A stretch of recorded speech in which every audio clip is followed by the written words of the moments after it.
안녕하세요. 형광펜 성경과 함께하는 성경 공부, 오늘은 스가랴 4장입니다. 내게 말하던 천사가 다시 와서 나를 깨우니 마치 자는 사람이 깨어인 같더라.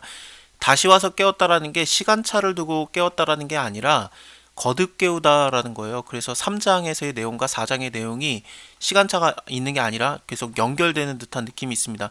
3장에서는 네 번째 이상이었고 4장에서는 다섯 번째 이상인데, 연결점들은 일단은 뭐 한돌에 일곱 눈이 있더라라는 게 이 밑에서 보면은 이 일곱은 온 세상을 두루 행하는 여호와의 눈이다라든지, 아니면은 여기 돌이 있어요. 이렇게 그가 머릿돌을 내놓을 때라고 돼 있는데 위에서도 한 돌이라고 나오지 않습니까? 그래서 예수님으로 다 연관이 됐던 그런 단어들이거든요. 그러니까 예수님이 머릿돌이 된다라는 거, 그리고 그 한 돌에 일곱 눈이 있다라는 거는 요한계시록과 연관을 지어서 어린 양에 일곱 뿔이 있는데 그 일곱 뿔에 일곱 눈이 있었어요. 그래서 이런 게 다 이게 연상이 되는 거죠.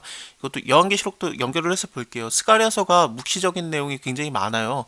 그래서 요한계시록과 연관을 안 지을 수가 없는데, 일단은 이렇게 생각하면 될 것 같습니다. 스가랴는 본대로 썼고 요한도 본대로 썼어요. 스가랴가 봤던 것을 사도 요한도 봤다, 이렇게 여기면 됩니다. 그래서 스가랴에게 하나님께서 깨워서 보여주는 것은, 그가 묻되 네가 무엇을 보느냐, 내가 대답하되 내가 보니 순금 등대가 있는데 그 꼭대기에 주발 같은 것이 있고, 주발이라는 게 뭐 그릇 같은 거, 그런 모양이 되는 거죠.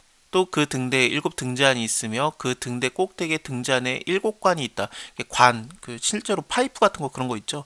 그래서 일곱 관이 있다라고 하는데, 지금 일곱 등대에 일곱 관이 있다라고도 볼 수 있겠지만 일곱 등대마다 일곱 관씩 있다라고 하면은 7 곱하기 7 49개의 관이 있다라고도 볼 수 있어요. 그래서 킹제임스 버전이라든지 RSV 버전이라든지 그런 데서는 77에 49 그런 식으로 표현을 합니다.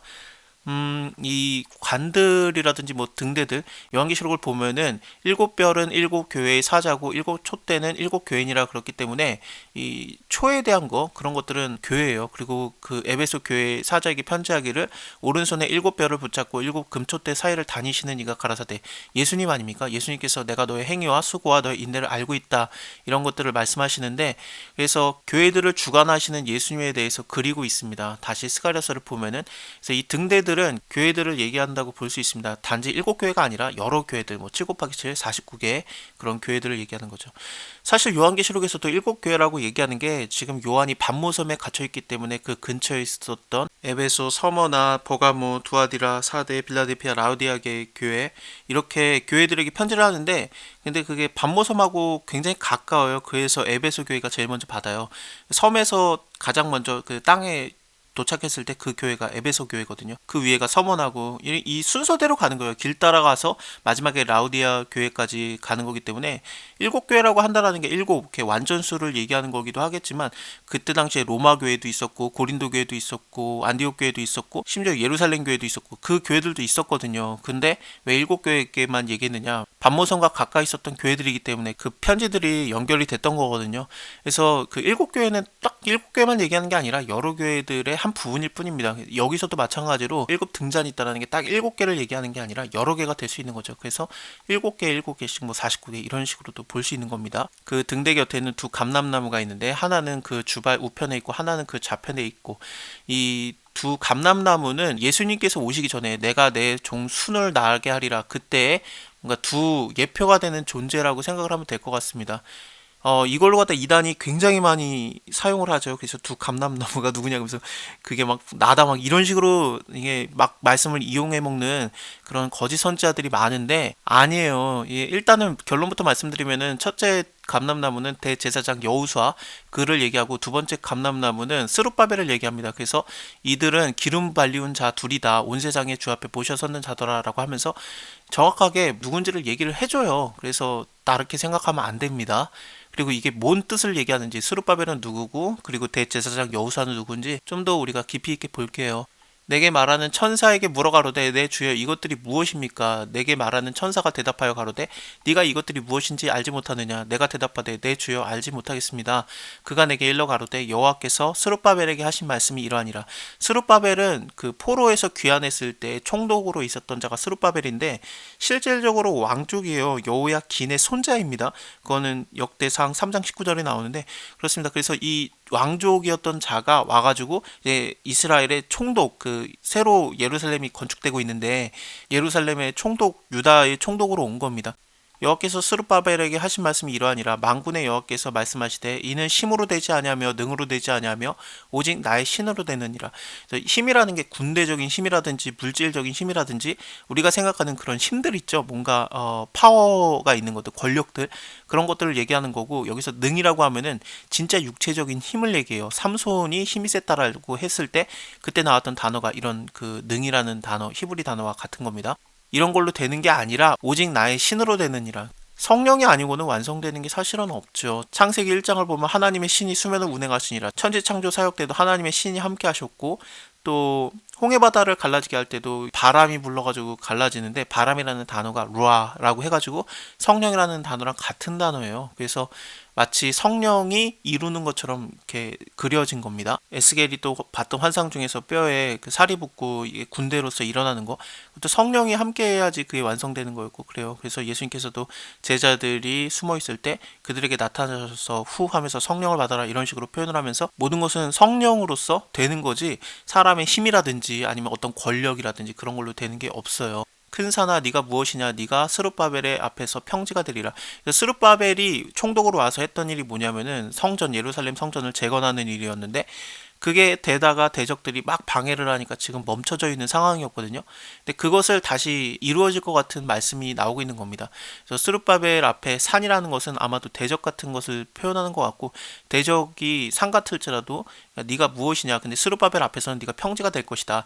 그가 머릿돌을 내어놓을 때 무리가 외치기를 은총 은총이 그에게 있다 하리라 하셨고, 그래서 은총 은총이 있다라는 게 마치 찬양하는 듯한 그런 표현이거든요. 그래서 뭔가 머릿돌이 놓여질 때 다 같이 모든 무리들이 찬양을 했던 겁니다. 위에서도 보면은 내가 너 여호수 앞에 세운 돌을 봐라, 한 돌에 7눈이 있다라고 했는데, 이 돌이라는 게 여기 밑에 나오는 대로 그 머릿돌과도 연결을 지을 수 있을 것 같아요. 갑자기 머릿돌이라는 게 어디서 나왔는가? 3장과 연결을 해야 되는 게 맞거든요. 그래서 예수님의 상징이죠. 예수님이 모퉁이 머릿돌이 되었다라는 그런 말씀도 있지 않습니까? 여호와의 말씀이 또 내게 임하여 가라사대 스룹바벨의 손이 이 전에 지대를 놓았은즉 그 손이 또한 그것을 마치리라. 지금 현재 시작은 했고 끝을 못하고 중단되어 있는 상태인데 네가 이것을 다 마치게 될 것이다 하셨나니 만군의 여호와께서 나를 너에게 보내신 줄을 네가 알리라 하셨느니라. 작은 일이라고 멸시하는 자가 누구냐? 이 일곱은 온 세상에 두루 행하는 여호와의 눈이라. 다림줄이 스룹바벨의 손에 있음을 보고 기뻐하리라. 다시 요한계시록 5장 부분을 한번 생각을 해봐야 될 것 같은데, 저번 시간에도 봤지만 어린 양이 섰는데 일찍 죽임을 당한 것 같더라. 7뿔과 7눈이 있으니 이 눈은 온 땅에 보내심을 입은 하나님의 7영이더라 라고 나오지 않습니까?